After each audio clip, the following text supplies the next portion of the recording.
آپ کے ذہن میں سب سے پہلے کیا آتا ہے جب آپ اٹلی کے بارے میں سوچتے ہیں؟ پیسا کا جھکا ہوا ٹاور، لاجواب پیزا، یا پھر رومن سلطنت کی تاریخی باقیات؟ اٹلی ان دلکش چیزوں کے ساتھ ساتھ اور بھی بہت سی منفرد باتوں کے لیے دنیا بھر میں مشہور ہے، اور ہم اکثر باتوں کے متعلق لا علم ہیں۔ آج کی اس ویڈیو میں ہم اٹلی کے متعلق دلچسپ اور منفرد حقائق جانیں گے۔ اٹلی جنوبی یورپ میں واقع ہے اور نقشے میں یہ ایک بورڈ کی طرح دکھائی دیتا ہے، اور اسی وجہ سے اس کو بورڈ لائک پیننسولا بھی کہا جاتا ہے۔ اٹلی کے گرد ایڈریاٹک سی، ٹرہینین سی اور میڈیٹرینین سی موجود ہیں۔ اٹلی کی سرحد کل 6 ممالک کے ساتھ لگتی ہے۔ اس میں France, Austria, Switzerland, Slovenia, Vatican city اور سین میرینو شامل ہیں۔ ویٹیکن سٹی اور سین میرینو دنیا کی سب سے چھوٹی 2 آزاد ریاستیں ہیں۔ اٹلی کی سب سے لمبی سرحد سوئٹزرلینڈ کے ساتھ لگتی ہے، جو کہ 698 کلومیٹر طویل ہے۔ اس وقت یورپ میں 3 ایکٹیو آتش فشاں موجود ہیں اور 3 کے 3 اٹلی میں واقع ہیں۔ اٹلی کی ایک لمبی تاریخ ہے۔ اٹلی کی پہلی کمیونٹیز تقریباً 1200 قبل مسیح میں آباد ہوئیں۔ 800 قبل مسیح میں یونانی موجودہ اٹلی کے جنوب میں آباد ہوئے اور انہوں نے ایک تہذیب قائم کی جس کو ایٹرسکنز کی تہذیب کہا جاتا ہے۔ 600 قبل مسیح میں ایٹرسکنز کے لوگوں نے مل کر ایک ریاست ایٹروریا بنائی، اور کچھ ہی سالوں بعد لاطینی اور سابین لوگ جو کہ جنوب میں آباد تھے ایٹروریا کے ساتھ مل کر روم کی پہلی شہری ریاست کی تشکیل کرتے ہیں۔ ایٹرسکنز کنگ روم پر تقریباً 100 سال تک حکومت کرتے ہیں، مگر 500 قبل مسیح میں روم کے لوگ ان کو روم سے نکال دیتے ہیں اور پورے جزیرے کو فتح کر لیتے ہیں۔ اس کے بعد رومی ایک بہت بڑی سلطنت کی تعمیر کا آغاز کرتے ہیں جو پرتگال سے شام اور برطانیہ سے شمالی افریقہ تک پھیلی ہوتی ہے۔ یہ وسیع رومی سلطنت 4ویں صدی کے آخر میں زوال کی طرف جاتی ہے اور 5ویں صدی تک اس وسیع سلطنت کا خاتمہ ہو جاتا ہے، اور اس کے بعد یہ چھوٹی چھوٹی علیحدہ ریاستوں میں تقسیم ہو جاتی ہے۔ یہ ریاستیں 1861 میں دوبارہ ملتی ہیں اور کنگڈم آف اٹلی کی بنیاد رکھی جاتی ہے۔ اٹلی جنگ عظیم اول اور جنگ عظیم دوم دونوں میں شرکت کرتا ہے۔ 1946 میں کنگڈم آف اٹلی کو اٹالین ریپبلک میں تبدیل کر دیا جاتا ہے۔ موجودہ اٹلی کا کل رقبہ 3,12,000 اسکوائر کلومیٹر ہے، جبکہ اس کی آبادی 6,60,00,000 سے زیادہ ہے۔ روم اٹلی کا دارالحکومت ہے۔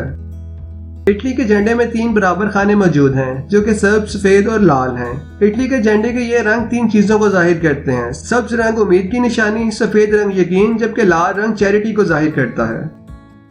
اگر آپ قدیم ثقافتی جگہوں کو دیکھنے کے شوقین ہیں تو آپ کے لیے اٹلی سے بہتر اور کوئی جگہ نہیں ہے۔ اٹلی میں سب سے زیادہ ایسی جگہیں موجود ہیں جن کو یونیسکو کی جانب سے دنیا کا تاریخی ورثہ قرار دیا گیا ہے۔ اٹلی میں 47 جگہیں ایسی ہیں جن کو ورلڈ ہیریٹیج میں شامل کیا گیا ہے۔ اس میں کولوسیوم اور ماؤنٹ ایٹنا شامل ہیں۔ اٹلی کے بارے میں سب سے مشہور حقیقت یہ ہے کہ دنیا کی قدیم ترین یونیورسٹی اٹلی میں موجود ہے۔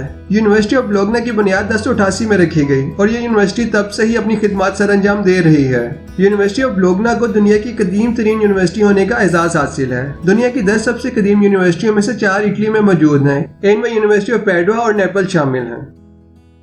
اگر اٹلی میں آپ کے ہوٹل میں 17ویں منزل موجود نہیں ہے تو حیران نہ ہوں۔ اطالوی لوگوں کا ماننا ہے کہ یہ نمبر بدقسمتی کو ظاہر کرتا ہے۔ جب 17 کے رومن ہندسوں کو دوبارہ ترتیب دیا جاتا ہے تو وہ ایک لاطینی لفظ کی طرح بن جاتے ہیں جس کا مطلب ہوتا ہے میں جی چکا ہوں، اور یہ موت کی علامت کو ظاہر کرتا ہے۔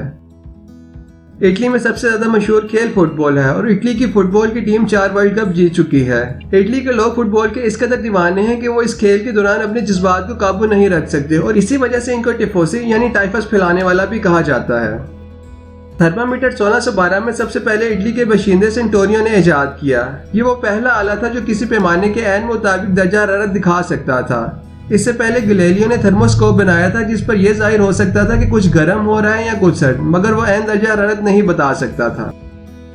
اگرچہ کولمبس اسپینش جھنڈے تلے امریکہ کی دریافت کے لیے پوری دنیا میں مشہور ہے، لیکن کولمبس حقیقت میں ایک اطالوی تھا۔ وہ 1451 میں جینوا میں پیدا ہوا۔ ہم میں سے بہت سے لوگ آئی گلاسز یا اینک کا استعمال کرتے ہیں، مگر بہت کم لوگ یہ بات جانتے ہیں کہ اینک سب سے پہلے اٹلی میں 1290 میں بنائی گئی۔ فریم ڈائریکٹ کے مطابق یہ پیسا کے رہنے والے ایک شہری نے بنائی تھی۔ آج ہم اپنی زمین کے متعلق بہت کچھ جانتے ہیں، مگر صدیوں پہلے ہمیں یہ بھی معلوم نہ تھا کہ زمین گول ہے یا فلیٹ۔ لیونارڈو ڈی وینسی پہلا سائنسدان تھا جس نے یہ بات ثابت کی کہ ہماری زمین گول ہے، یہ فلیٹ نہیں ہے، اور یہ اطالوی سائنسدان تھا۔ آج پیزا دنیا بھر میں مشہور ہے اور ہر جگہ بآسانی دستیاب ہے۔ سب سے پہلے پیزا 18ویں صدی میں نیپلز میں بنایا گیا تھا، اور پیزا کا لفظ اٹلی میں 10ویں صدی سے ہی استعمال ہوتا آ رہا ہے۔ 2018 میں اٹلی نے 54,800 ہیکٹو لیٹر شراب تیار کی، جو کہ فرانس سے بھی زیادہ تھی۔ اٹلی دنیا میں سب سے زیادہ شراب بنانے اور برآمد کرنے والا ملک ہے، اور اس کی شراب زیادہ تر جرمنی، امریکہ اور برطانیہ میں برآمد کی جاتی ہے۔ تو ناظرین یہ تھے اٹلی کے متعلق چند دلچسپ اور منفرد حقائق۔ اگر آپ اس طرح کی ویڈیوز مزید دیکھنا چاہتے ہیں تو چینل کو سبسکرائب ضرور کریں۔